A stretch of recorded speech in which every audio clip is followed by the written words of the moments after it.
development is crucial for the economic growth of any nation in the world today. Access to clean, affordable and reliable energy are necessities in achieving a sustainable development in the modern world. Hello and welcome. I am Lucy Ulugbe. This is Business Matters, where business truly matters. Nigeria, as a country described as the giant of Africa and the most populated black nation in the world, still faces the crisis of energy poverty. Let's take our business updates. Nigeria remains the biggest and largest Africa's economy following the recent recalculation of the country's gross domestic product, GDP. It is against this backdrop that a conference on energy, supply chain, governance, blockchain technologies and its application to varying industries in Nigeria was held. The organizers of the event speak. We are the largest economy in Africa to start with, so we have a high stake as a technology. We are a huge nation, Nigeria in itself. We have a buzzing young community of people. We have technology that is thriving, and with regards to blockchain as a technology, we have a lot to give the world. Inform the public about this, inform the public about the technology that is taking over Asia, the Western world, the world as a whole. Why should we be left behind? There were questions and answers during the conference. I want to know how this technology, blockchain, can actually help SMEs with their businesses. From the garden is referring to small and medium enterprises. And then the second element is how consumers who do not have access to the internet get onto blockchain. The event was organized to fast-track innovation, investment and business growth in energy and supply chain industry of the Nigerian economy. Up next is summary from the floor of the Nigerian Stock Exchange.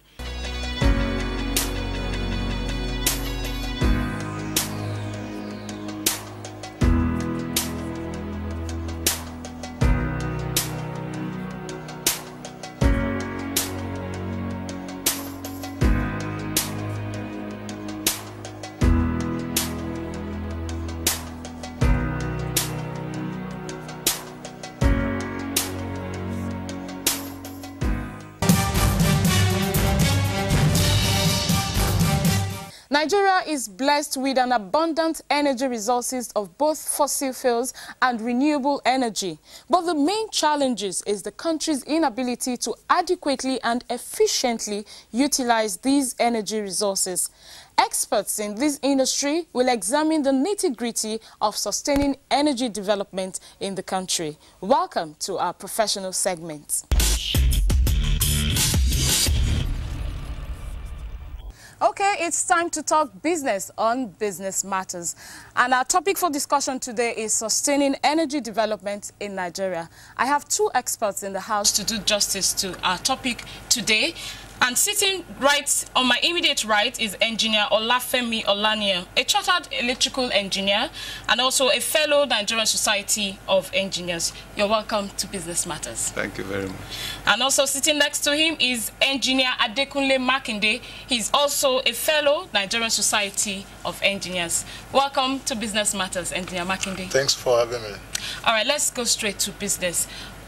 First of all, what is the current status of energy resources in Nigeria? Nigeria is such a very wonderful place, and when we talk about energy, nobody needs a prophet to tell you that the energy quantum, the energy level of any nation determines the level of growth, the level of development, the industrialization capacity of that particular nation. Energy resource is so important and is so vital that without it, no nation can actually boast of any growth. Now, very interesting statistics. Unfortunately, we discovered that about 1.6 billion population of the world today still don't have access to electricity. Okay. Now, particularly in Nigeria, almost 50% of the Nigerian population are still not connected to the grid. Okay. And in the world as well, about 2.4 billion people are not having access to energy, modern energy, that can be used either for cooking or for eating and so on and so forth. So what are we talking about? Interestingly, Nigeria is such a blessed country. We have all this energy, whether you talk about the fossil, whether you talk about the renewable, whether you talk about the, solar, the wind, the tidal, we have everything in abundance there. We've had cases where billions upon billions of dollars were poured into the energy sector. What do we have to let me show? cut you there. Talking about political will, Engineer Olafemi, let me ask you, how do you think that the government can intervene, can address the situation? Thank you very much. First, let me let you know that Nigeria belongs to the group called the energy poor countries of the world. Now, if you say somebody is poor, the first thing he has to do is to realize that his case is serious. The Nigerian case concerning energy insufficiency is so serious that it may affect and is affecting our capacity to produce most of the industrialized goods that we need. For instance, we are not competitive industrially because we don't have access to affordable energy.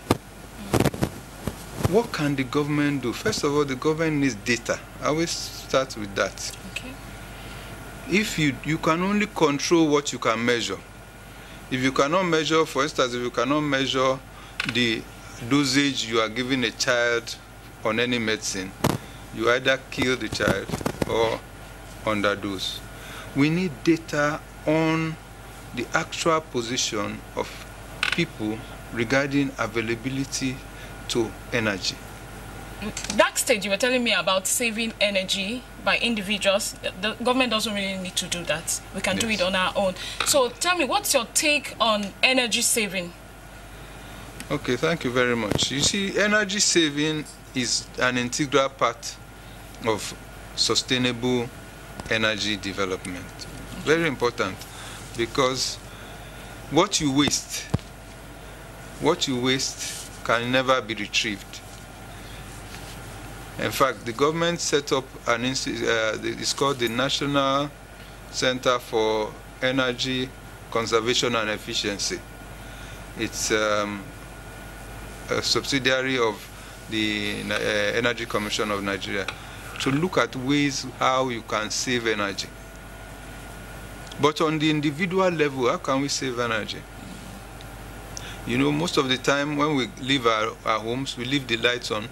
For instance, if there's power is interrupted, people leave all their appliances on, unknowingly or whatever. Air conditioners, that power is wasted. It may be the power that somebody urgently needs elsewhere, which is being wasted. There are also devices, which is where the National Center for Energy Efficiency and Conservation, devices now that consume less energy. A simple example is your light fitting, your light bulb. We have transited from the incandescent light, which 60 watts, 100 watts, and fluorescent lighting, which are also big consumers. We've transitioned now to LED lighting. For the same level of illumination, an LED light will consume 1/10 of what the traditional fittings are. We need to encourage people to move from the traditional fittings. Many people are still using bulb. It automatically cuts down the demand for energy, because if all of us move to more energy efficient devices, then our demand for energy will go down and there will be more to go around. Okay. Now, engineer... Definitely. Let me just quickly add to that. Also, I think many of us as individuals, as organizations, as corporate entities, even as governments, also need to embrace what we call smart homes, smart facilities. What do you mean by smart and homes? What that simply means is, probably for some of us that have traveled, maybe outside the country or even within the country, and you get to a particular hotel, you are given your card to access your room electronically. It's that same card where you get inside the room, you slot in the door. I mean, there's a particular receptacle by the door. You slot it in. It's only then that all the air conditioner, everything inside your room is going to come up. As you are going out of the room, you take the card with you. And in less than 30 seconds, or depending on the timer, of you getting out of the place, everything shuts down. So the point of wasting energy in that particular case does not arise. All this just about technology. That's one part. Then another part is appropriate metering. If you know that what you are consuming, you are going to pay for it. I'm telling you, people are not going to be ready to waste. But it's not everybody that have the prepaid. And that is why the advocacy that the discos should supply meter, should meter people appropriately, so that when you pay for what you are using, nobody needs to tell you before you save energy. Okay. All right, when you talk about energy in Nigeria and in the world, you talk about fossil fuel sources and also renewable energy sources. Which is more preferable? Which is more at an advantage for a country? Okay, now, just like I said earlier, we are such a blessed people around there. Fossil fuel is talking about the natural gas, the crude oil, but just like the name goes, you have to do a lot of extraction before you get that. You have to do a lot of purifying, they call it refining, before you can get that. And there is a lot of depth under the ground that you need to. That's why a lot of money goes into the they call it seismology, studies concerning the drilling. But at the end of the day, there is a particular level, and even from what we're hearing presently, the reserves are getting drained. We can't just sustain this for too long, and that is why, if you notice now, even quite a number of people, they are using what they call shale oil now.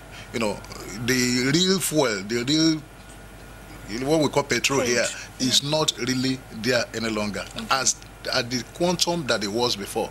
And even in Nigeria, we have been encouraged to embrace gas, natural gas. But the point is that cannot be there forever. It is a resource that is limited. But when we're now talking about the renewable ones, the wind, you use wind turbines. The wind is always blowing. It might not be every time, but when it blows, you use your turbines to use the wind to drive your turbines and save the energy, which you can, churn out later and use. We are talking about the solar.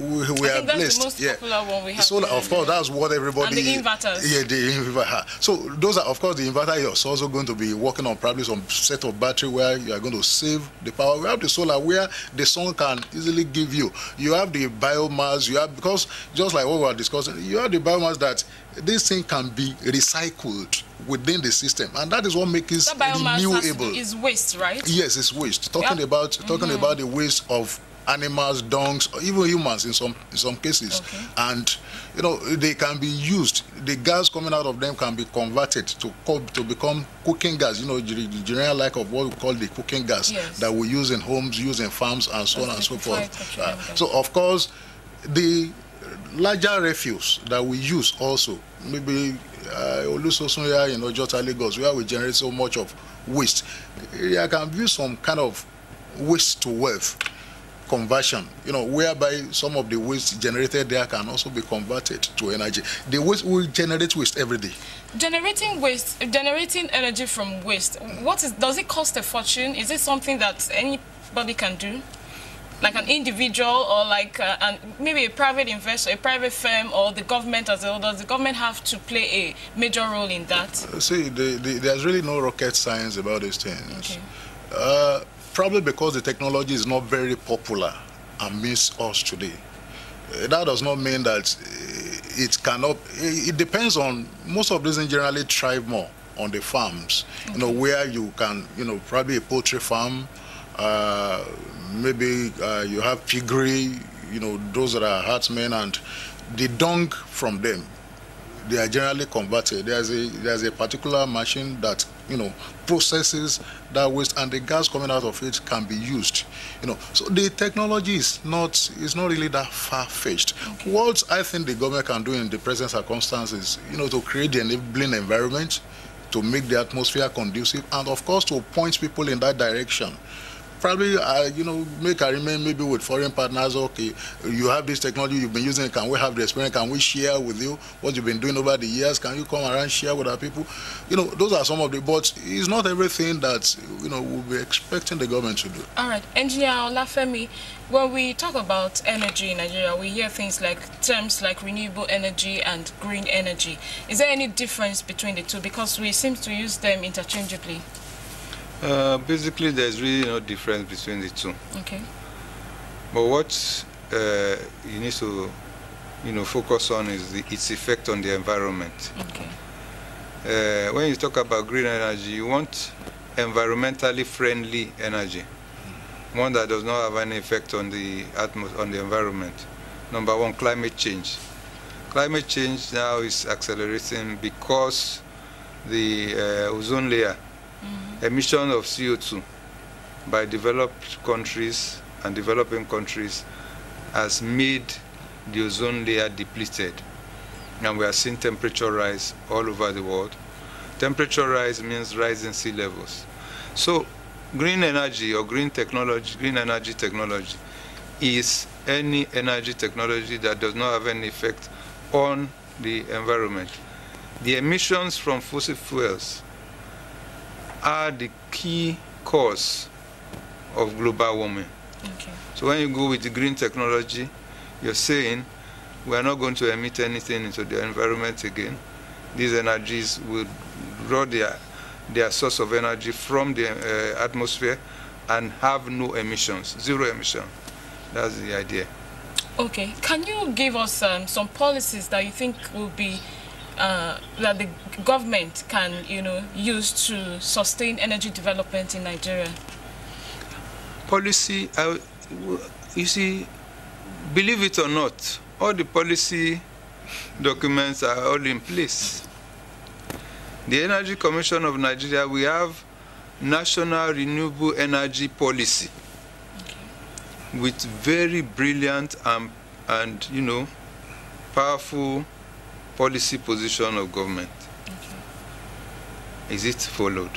That's the question you asked. Okay. So government has good policies to develop renewable energy, okay, you know, attracting investment in that area.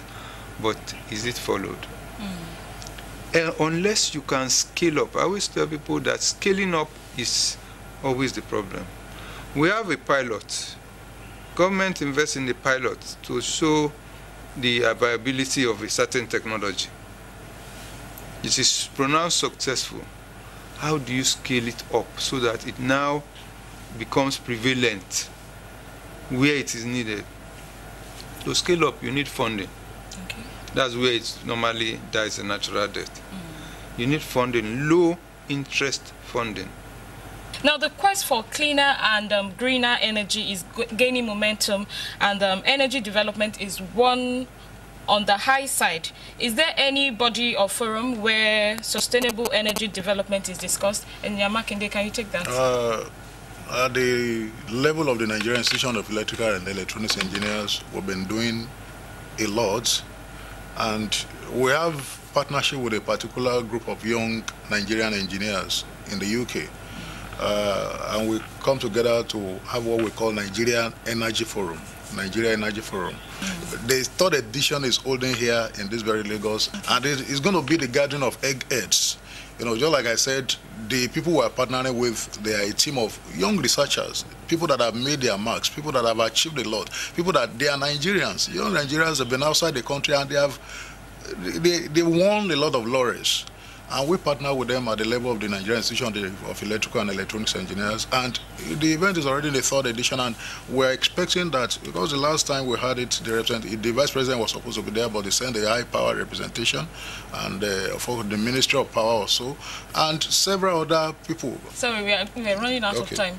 And so is there a way, is there hope for Nigeria concerning energy, sustaining energy development? Is there any hope for Nigeria? Very bright. Okay. Nigeria is one of the most blessed countries in terms of energy sources, both renewable and conventional. All we need to do is to get our act together. Government, private sector, banks, international agencies. Once you can do that, the future is very bright. Thank you so much. At this point, I would like to say thank you very much to both of you, Engineer Olafemi Olaniyan, a chartered electrical engineer, also a fellow of the Nigerian Society of Engineers, and Engineer Adekunle Makinde, also a fellow Nigerian Society of Engineers. I'd like to say thank you to both of you. Thank you. Thank you for having us. All right, it's still Business Matters, and this is the professional segment on Business Matters. We take a break now. The program continues shortly. Please stay with us.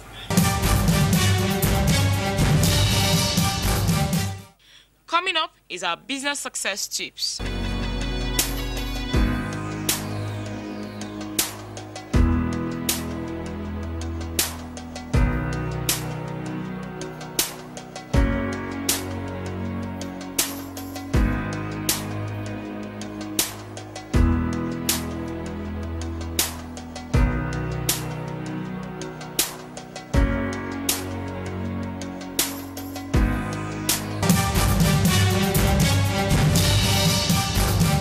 Sustainable energy utilization has led to the near depletion of the fossil fuel resources within the country's border, and the energy crisis affecting Nigeria is expected to rise if the government does not take appropriate steps in diversifying the country's energy resources and exploit the abundant natural renewable resources available in the country. That wraps up this edition of our package on Business Matters. Please do reach us on our social media platform. Till I come your way next week, I am Lucy Ulugbe. Thanks for watching.